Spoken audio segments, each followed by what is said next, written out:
ketiduran. Dalam ketidurannya itu dia bermimpi. Dia melihat ada dua malaikat lagi berdialog. Ya. Yang satu ngomong, tahun ini orang pergi haji berapa nih? Ya. Kata malaikat ada 600.000. Kalau sekarang udah 4 juta. Iya kan? 600.000. Ya, 600.000 orang yang lagi menunaikan ibadah wukuf di padang Arafah. Ya. Pastikan ya, orang yang wukuf yang haji itu semuanya diterima taubatnya oleh Allah. Ya.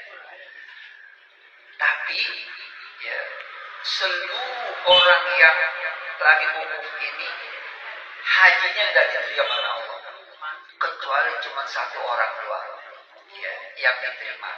Yang satu orang ini dia nggak pergi haji, kan lucu. Dia nggak pergi haji tapi hajinya diterima.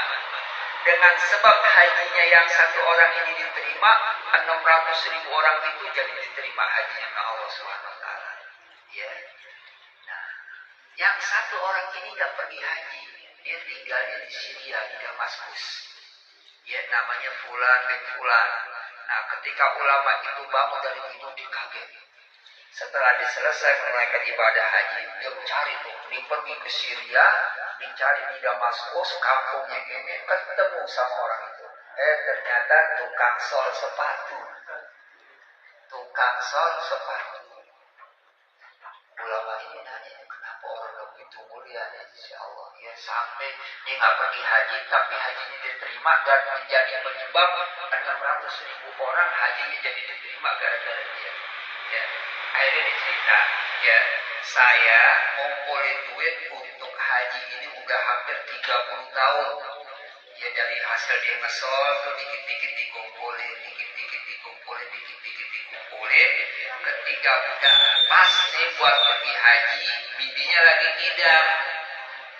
Bininya ngidam, ngendus bau masakan tetangganya. Enak banget nih makanannya, gurih banget nih. Dibilang nih suaminya, bang, tuh tetangga kita masak enak banget tuh baunya. Ya, minta dong ya, saya kepengen nih. Udah, suaminya yang aja ke rumahnya TikTok. Assalamualaikum. Salam. Bu, masak ya? Iya, baunya enak banget nih. Istri saya kepengen. Oh, ternyata tuh rumah janda. Ya, anak yatimnya banyak. Ada berapa orang ada anak yatim. Istri saya lagi ngidam katanya. Dia kepengen banget nih makan apa nih, rendang atau gulai dah nih. Ya, baunya ngambreng sampai ke rumah saya nih. Ya, tuh. Kata janda ini, dia nangis. Ya, Pak, ya. Ini makanan haram kalau buat bapak, buat istri bapak. Tapi kalau buat saya nggak haram. Nah, kok bisa begitu? Katanya, ini makanan adalah bangkai. Ya, jadi bangkai ayam lah itu. Misalnya bangkai ayam yang ada di tempat sampah tuh. Ya, karena saya lapar, anak saya lapar, nggak punya duit buat beli makanan. Ya, ada bangkai, saya masak bangkai. Buat saya halal. Kalau saya nggak makan, saya mati. Tapi kalau bapak haram, jangan. Nangis orangnya.